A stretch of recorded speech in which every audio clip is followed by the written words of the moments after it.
I was a little bit worried when Andy said I get to introduce you. I thought, oh, be nice. Please be nice. Because it's all right when you have the microphone after them, but then he's going to have the microphone again after me. And I just thought that was wonderful. So thank you, Andy.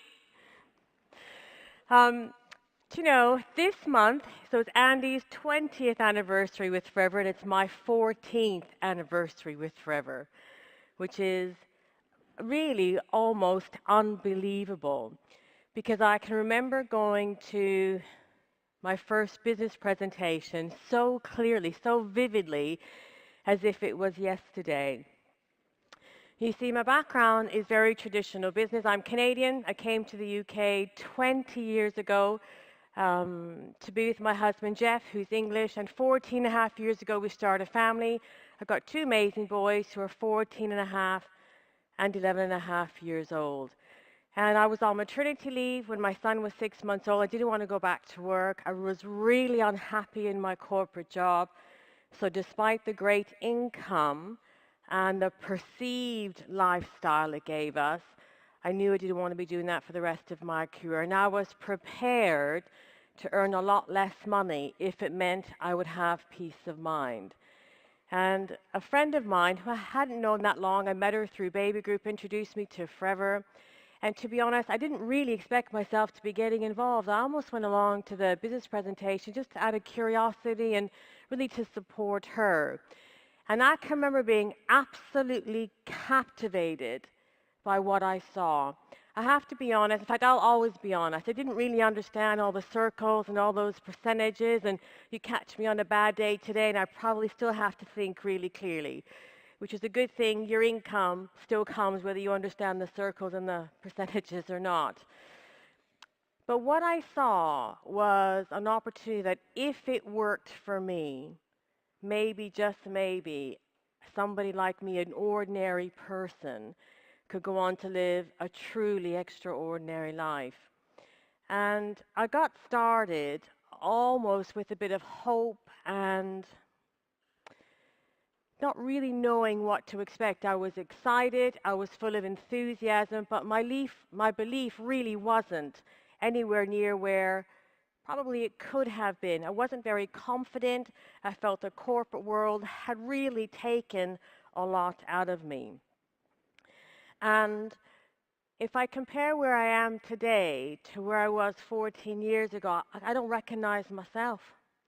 I have a lifelong friend of mine who I grew up with. She is forever saying to me, how did this happen to you? People like us don't go on to live the kind of life you're living.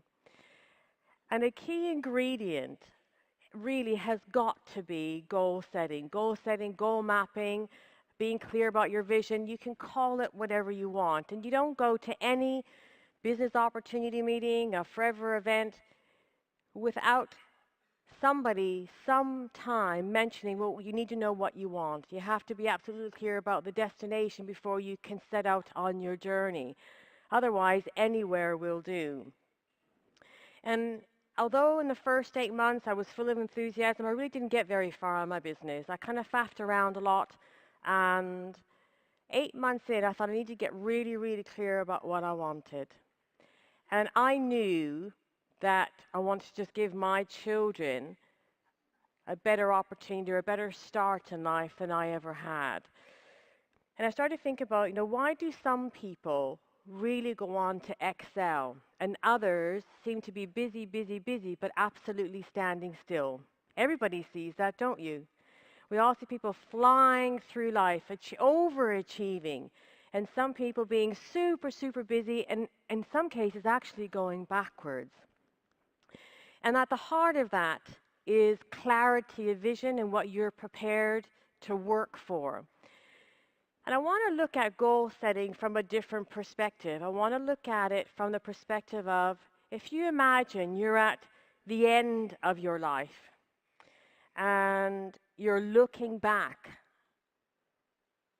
and ask yourself, how will you have measured your life? Or what regrets do you want to avoid having? How do you want to be remembered? The first time I came across goal mapping, goal setting, or having some idea of what you want to achieve in life was in my 20s.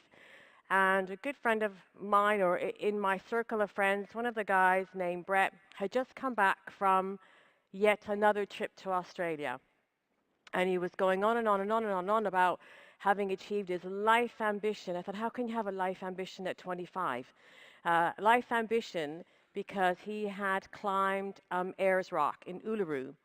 And it was such an important milestone. It was very spiritual. And he really encouraged all of us to sit down and write a life list. I'd never come across something called a life list because I'm sure, like most of us, we're not taught goal setting or life planning in school, are we? In fact, most people see goals as something you're given when you're in a job and you're given your targets to achieve.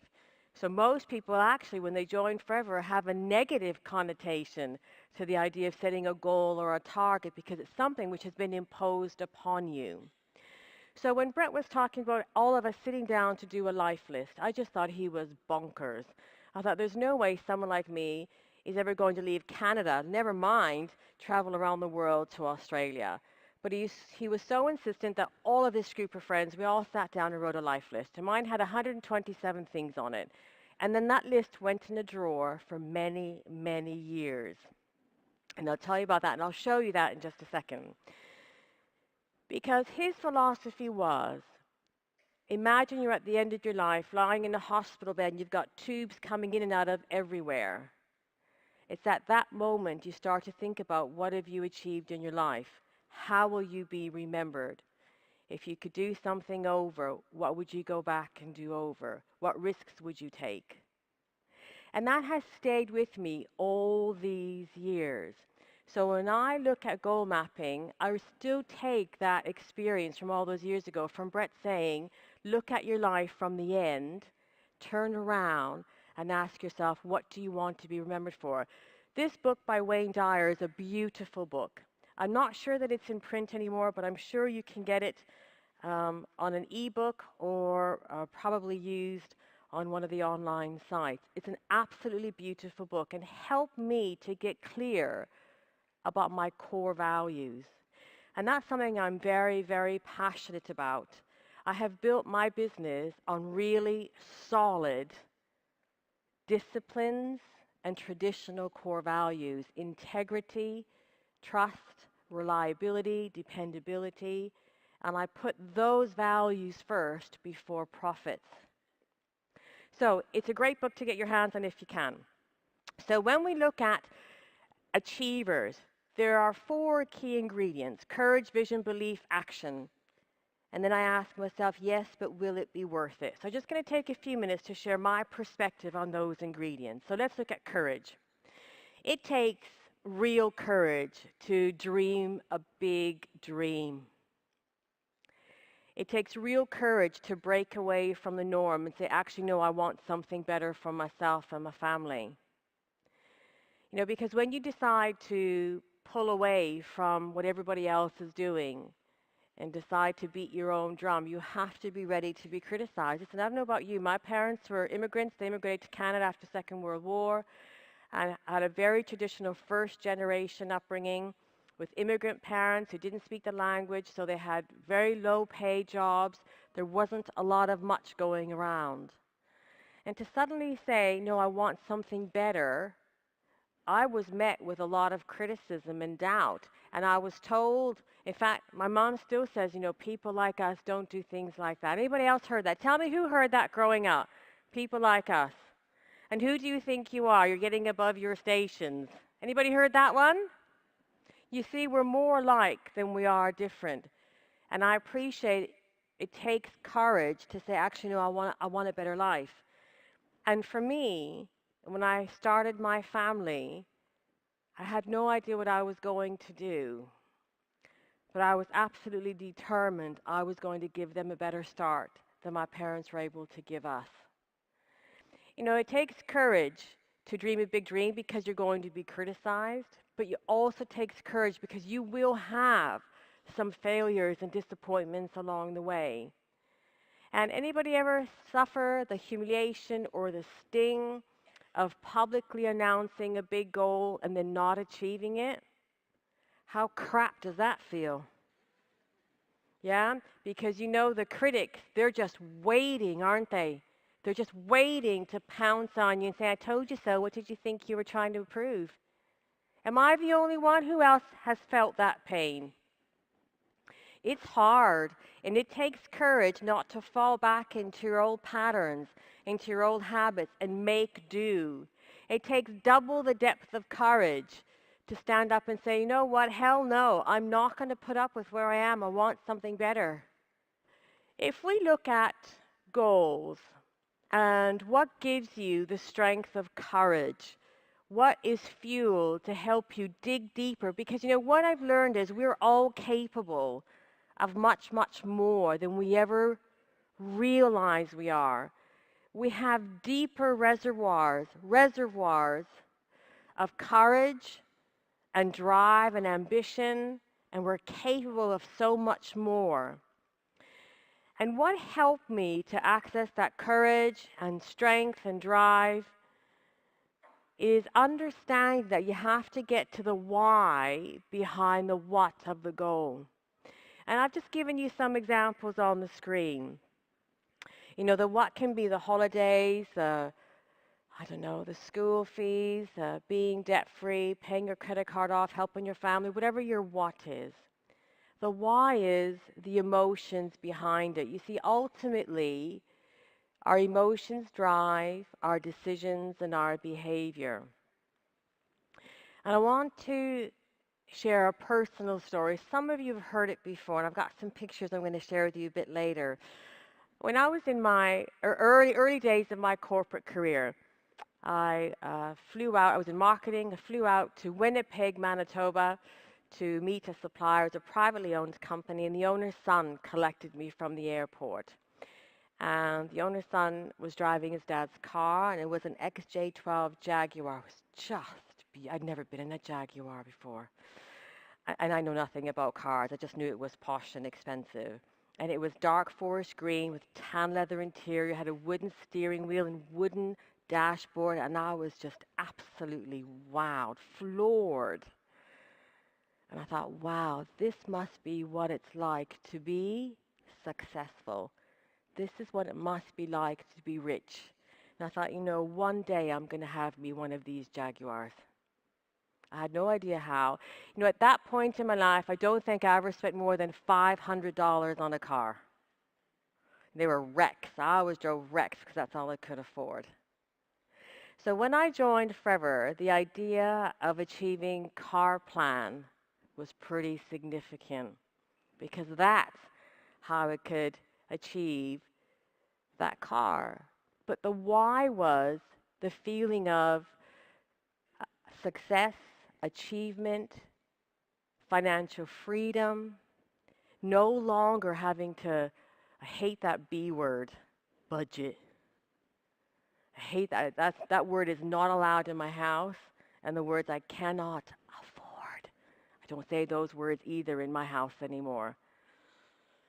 And to go from my upbringing to that kind of lifestyle, I thought, wow, could you imagine what it would be like? And that was my why behind Car Plan, is I wanted to know what it felt like to not have to worry about money.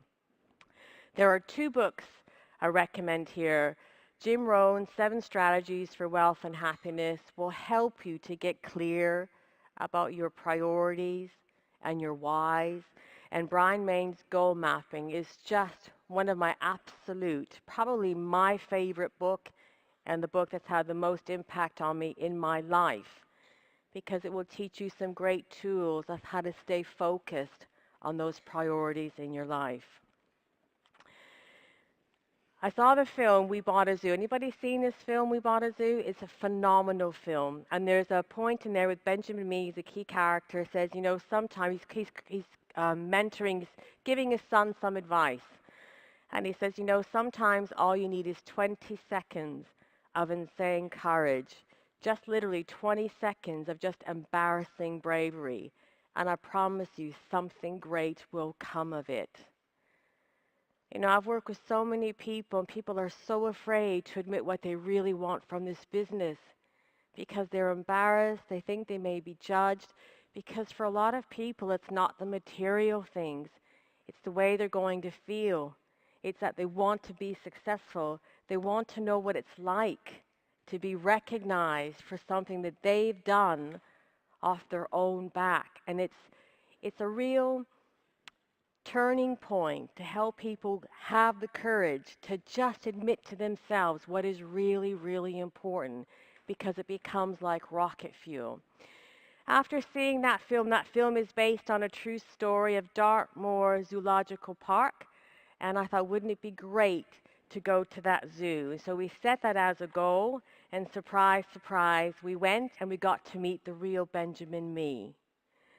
You know, it is amazing what's possible if you follow some simple disciplines of goal setting.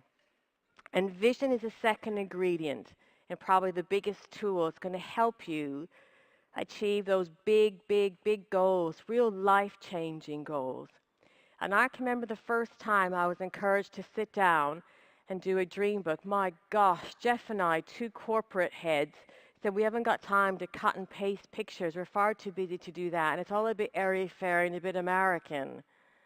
And yet the proof was in the pudding, because Jane Leach was showing her vision boards and dream boards, and Adam May was showing his vision statements and his dream book. And I thought, well, if it worked for them, what have I got to lose? And I went on to learn there's a whole science dedicated to the concept of vision boards and dream boards. And it activates your left brain, your right brain. It feeds your subconscious. It drives your behavior, your decision making. And so often I see people, they do a vision board and it sits in the bottom of a drawer. You know, we have vision walls in our houses today. Our kitchen wall is a whole vision wall. My office wall is a whole vision wall. My bedroom wall, my bathroom wall. In fact, we don't need to paint. We'll never need to paint because there's so many pictures we've given up painting. And so vision, your vision is what will be fuel for your goals. I wanted to show you some of the pictures from our very first dream book, the one we were resistant to put together because we didn't have time, we were too busy, and that's for those other kinds of people. I don't know who those other kinds of people, I thought who they were, but those other kinds of people. And here's just some of the things that we had to dig deep and find the courage to put in. And you can see was the bottom in the middle was a travel brochure to Australia. And on the left was my poster for car plan with my Jaguar that I wanted to have. Top left is a long road trip that Jeff wanted to do, and some other bits and pieces. Bottom right, education for my children. I have to tell you, when I first put that dream book together, did I really think I was ever going to go to Australia? No. I put it there because I had it on my life list. It's at this point I got my life list out. I did my first dream book based on all those 125 things that was in there. Did I really think one day we were going to have a 6-week road trip in the school holidays? Not really. But you know, something happens. If you start the process, the belief begins to build. And you can take belief from people all around you. And if you struggle with belief, do you know what? There are so many people that can help you to build your belief, not just here in the UK or in forever, but right around the world. You just have to be open to learning from other people's experiences. And I have read loads and loads and loads of autobiographies, and they have been instrumental in helping me to build my belief and have steely courage to keep going in the face of adversity. You can learn so much. I've read biographies of people I like, people I don't like, people I don't even know who they are, of sports I know nothing about. You can learn something from everybody. You know, Ellen MacArthur, who sailed solo, I know nothing about sailing, get ready, the Vendée Globe. She sailed around the world by herself, plain English. And you read her book, and it is incredible. You know, she had to sail and deal with challenges as if her life depended on it. Do you know why? Because her life depended on it. And she recounts experience after experience of being on that boat, yacht, whatever it's called, boat. And I remember one particular disaster, the mast, something or other at the top of this mast broke, and if she wasn't able to fix it, the boat was going to turn over or something to that effect. And she openly admits she cried and sobbed and cried and sobbed and asked, why is this happening? How could I have avoided it? She said, but you know what? Through all the bloody tears, I still had to climb up that mast and fix it because otherwise the boat was going to turn over. And you know what I learned from that book? No matter what crap is coming your way, keep your feet moving. My goodness. We can get so bogged down in life's stuff. And Ellen MacArthur says, you cry and sob all you want. And I have. And there are Diana lakes everywhere. But you know what? Keep your feet moving. Sharon Osbourne, her book Extreme. I'm not a particular fan of Sharon, but in Sharon's book, I learned to stop worrying about what everybody else is doing and stop worrying about what everybody else you think thinks of you. How much energy is wasted worrying about what everybody else is doing, looking left and looking right, and allowing that to undermine your own confidence. Stop knocking on the head. Michael McIntyre, powerful book. Now, I do like him. And he talks about his journey and how many shows that his agent booked for him where they sold 0 seats. 0. Event after event, year after year, year after year, year after year. And he suddenly had an epiphany and said, you know what? I need to change my agent. If I don't change, nothing else is going to change. We quite often, if our business hits a plateau or it's not growing at the speed we want it to grow, it's quite easy to put the blame on everything else, everybody else, instead of taking a responsibility and saying, actually, if it's going to be, it's up to me. And if I want to see change out there, the change first has to take place in here. And so, belief, you can build it from lots and lots of different sources. Of course, all the forever events, but I encourage you to take inspiration from outside forever and look at achievers across all different fields and industries, because you will find stories that resonate with you. And you will say, well, if they can overcome their obstacles, if Ellen MacArthur can cry and sob and climb up that mast, well, then I can put up with what I'm putting up with and keep my feet moving. Action is a fourth ingredient. You cannot just do a goal map or a dream board and then sit back and wait for the check to come in. I wish. And yet it's amazing the misunderstandings some people have around dream boards. So, action. We're very blessed to have a mature business here in the UK. I mean, Forever. Forever is a mature business in the UK, and really everything is in place to help you. So I want to look at action from the angle of your own personal habits and behaviors. You cannot have a $1 million lifestyle with minimum wage habits. You just can't. And you can try all you want, it's not going to happen. So it is about improving your skills, always wanting to become better, learn, embrace new tools, embrace new ideas. Listen, I've seen some dramatic changes in the tactics in how we build a business. The disciplines have not changed. The tactics will change as life and technology and society develops. So in the days of, when I first joined Forever, and I can't see Andy now, but we built our businesses using audio cassette tapes. Some people in the room were thinking, what's that? And it was a real thrill when we introduced a VHS video. And then, oh my gosh, a website. Flippin' A, a website. Do you know what? If we had stood still all those years ago, we wouldn't be the millionaires we are today. And so I know change is hard, and I know learning new things is hard, but you have to take action and take responsibility, because the only person who's going to suffer is actually you. So the slight edge I recommend because it's about being open to continuous and never-ending learning. And I recommend Stephen Covey's 7 Habits of Highly Effective Networkers because I want you to put first things first. It will help you to develop a not to-do list. A not to-do list in my house for many, many years is we do not do any ironing. We've had a cleaner. My first goal as a supervisor was so I could have a cleaner. Well, today we have a housekeeper. We have a gardener. In fact, we have so many people, I don't know who we have. And I'm very proud to say our last vacuum cleaner we bought, I don't know how it switches on. So if I ever need to go and do a quick vacuum, I have to get the old one out.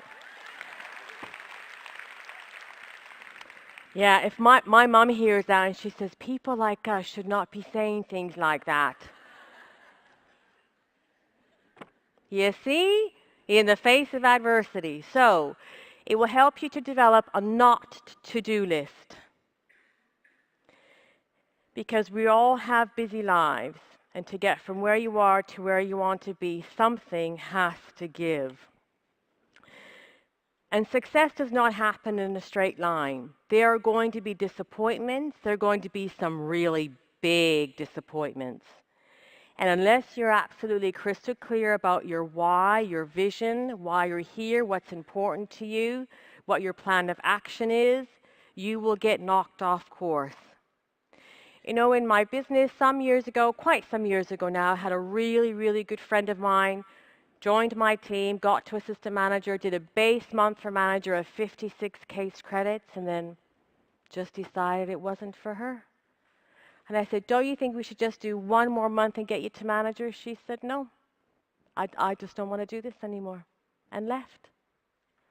Do you know, 4 years ago, I had an amazing young woman working with me, got to manager in 4 months. Big team, 50 people. And do you know, after she went manager, within 6-8 weeks, her whole team and herself had disappeared. Do you know, still to this day, I have no idea what happened. I tried, and I was phoning, and I was chatting to them and asking, I don't understand. And you know what my husband said to me? You can spend another few weeks trying to figure out what happened, or you can get your feet moving and go and build some more managers. We stay at disappointment land too long, don't we? Sometimes you just don't know why things have happened, and just learn the lesson if you can and move on, because success does not happen in a straight line. When I think about, is it worth it? I can remember at different points early in my business dealing with disappointments and feeling really angry or really feeling hard done by, that I hadn't achieved some of the goals that I'd set and it wasn't working, it wasn't going to plan. Don't you hate it when it doesn't go to plan and people don't do what they say they're going to do? And I thought, you know what, I've had enough of this business, it's just too bloody hard. And then the real realization hits that actually, I have no choice. I have to learn how to be good at this business. Do you know why? Because there ain't nothing else out there that's going to give you what this business can. That's what I call the piss of it. You have to just keep going. There just isn't. There isn't. So it's hard. It's not going to be a straight line. But I tell you, it's worth it. I have 29 seconds, so I'll be really quick. So, 14 years on, I'll share with you what our life is like today and is it worth it. So if I take you back to that very first dream book and my goal poster, you see the Jaguar I wanted was navy blue. It had to have that front grille. It had to have a wooden steering wheel, and it had to have a wooden dash and tan leather interior. And all my friends said, that's an old man's car. I said, no, that's a success and I'm rich car. Do you know, I got that within 2 years of working my forever business.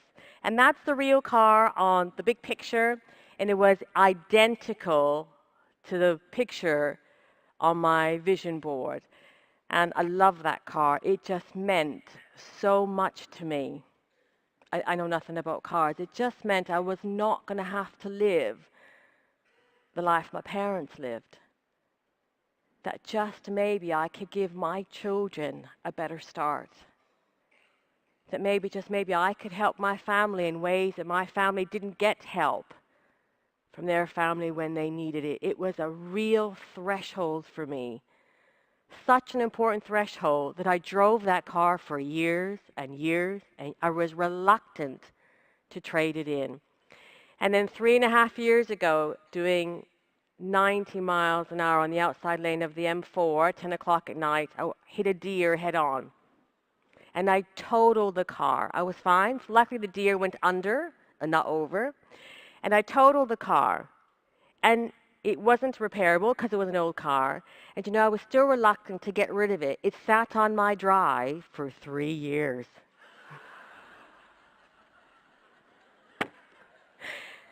Because it was such, what's the word I'm looking for? Such a symbol for where I had come from and where I was today. And you know, we buy our cars on a debit card today. It wasn't because of money, it was because of what it meant.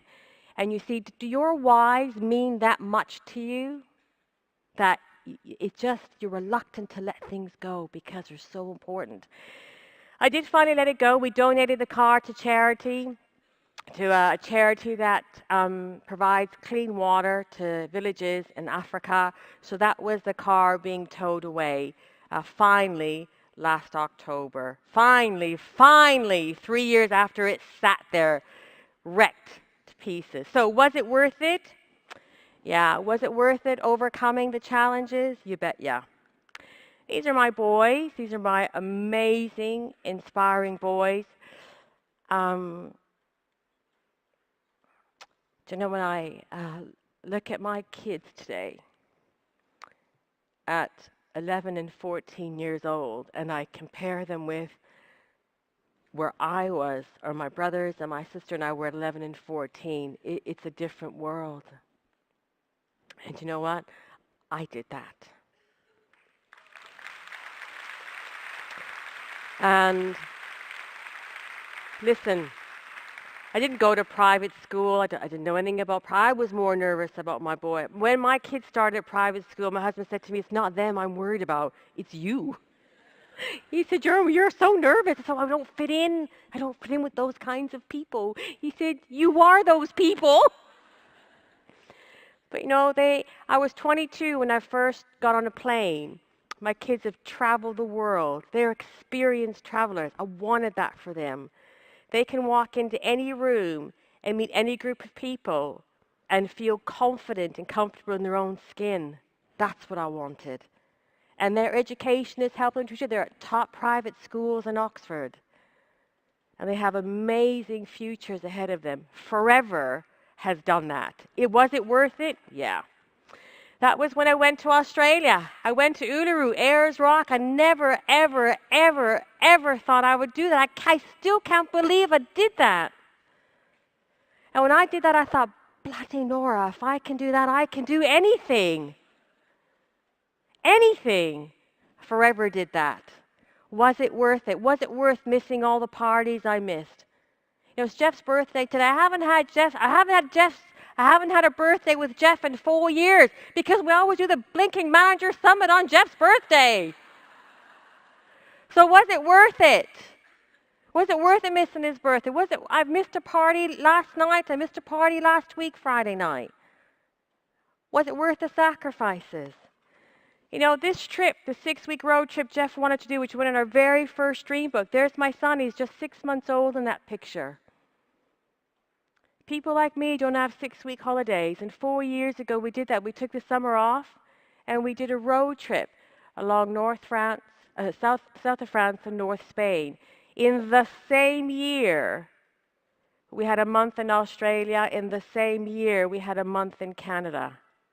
We were away 3.5 months. That's me. And my mom says, "Don't you think it's time you stay home? What is all this traveling?" Was it worth it?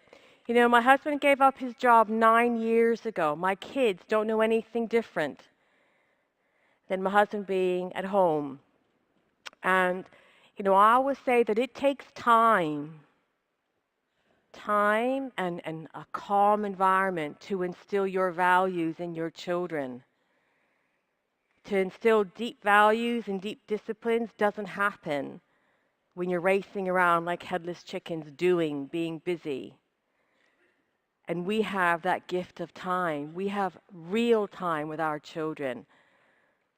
For many, many years now, we have a ritual where twice a year we each take a boy away on our own. So I will take one and we go somewhere, and Jeff will take the other one and they go somewhere. And then the second time in the year we crisscross. How many families have that privilege to have that one, take one child away at a time? You know, this year Jeff took, and we do things that are of interest to them. So at Easter, Jeff took my youngest to Normandy for 5 days. They're both into military history. I said to mother, son, do you want to go with him? He said, oh no, I'm staying with you. I said, yeah. But you take my other son to the WRC, the World Rally Racing. They go every year to Wales. They go in a few weeks' time. It takes time to instill values. And I know Jeff's not here, but because Forever have given us that time, I do feel he has the opportunity to be the best dad in the world. And I always say, I hope one day my kids will realize just how lucky they are to have that time. So, is it worth it? Enough about me. Do you know, I never expected to feel the way I feel about the impact I've had on the people around me. And the pride that I feel when top right, Paula, she's one of the managers in my group, who was working in a job she really, really hated. She hated, and she was so unhappy, and the stress that it was causing her, and how 2 years ago she was able to sack the boss. You know, I had a hand to play in that somehow. That feels good. When bottom left, Sam, that's one of my manager's son. He just started at the school of their dreams. And yeah, you know, Andrea has had years of being able to be at home to nurture and work with her child to get him in the school that's right for him. He's a talented bassoon player, of all things. You know, he's really going places. Forever has done that. Kay on the horse. You know, in her family, the pecking order is the horse, the children, and poor Jimmy, her husband, at the bottom. You know, this business has given her a chance to spend her time on things she's passionate about, and that's riding. You know, Vicky, when her daughter was diagnosed with diabetes 2 years ago, she could not work. She was at the hospital every other day. And do you know what? Her business has soared in the last 2 years because she's been able to build it on her phone around her daughter. I had a hand to play in that. Damali, who's a little girl holding the red book. When we first did Chairman's Bonus 12 years ago, we had sponsored 2 children in Uganda and have done since then. And you know, she's starting high school. Wilson, the other boy, is starting a university. You know, if you can help one person at a time, Forever has done that. Has it been worth it? And I could have spent my time wondering where that manager leg disappeared to. I still don't know why. I don't know what happened there. I could have stayed stuck there, or I could have kept crying and moved my feet. So, the best thing I can say is to quote Burt Munro, and if you haven't seen this film, The Fastest Indian, I would recommend you do so because it's powerful. It shares a man's journey to achieve a lifelong ambition, which everybody thought he was a bit crazy, a bit of an old fool, old duddery, and the things he has to overcome to achieve it. And he's got a famous little quote, and when he does achieve it, and he says, you know, all my life I wanted to do something bigger and better than all the other jokers, and this is it. This is the place where big things happen, Bonneville. That's where he went to race his motorcycle. And when I watched that film, I thought, you know what, actually, what I say is all my life. And it's true, I did. Growing up, I didn't want to live the life my parents lived. It's not their fault, I just didn't want it. And all my life, I wanted to do something bigger and better than all the other jokers. And I say, this is it. This is the place where big things happen, and that's forever. And so I say to you, going away from today's, I would encourage you to go back and revisit your goals, revisit the clarity of vision, give yourself a courage check, review your action plans, because with Forever, everything is possible. Absolutely everything. And I'll be forever grateful to my sponsor and to the people who've helped me along the way. So with that, I'm going to pass you back to the amazing Mr. Andy. And I remember saying to Andy, will I ever get to $5,000 a month? And he said, oh, you will. And he said, one day you'll be saying to me, will I ever get to $10,000 a month? And then when I got to $10,000 a month, he said to me, one day you'll be saying, will I ever get to $20,000 a month? Do you know what? Everything is possible. So thank you. Thank you, Andy.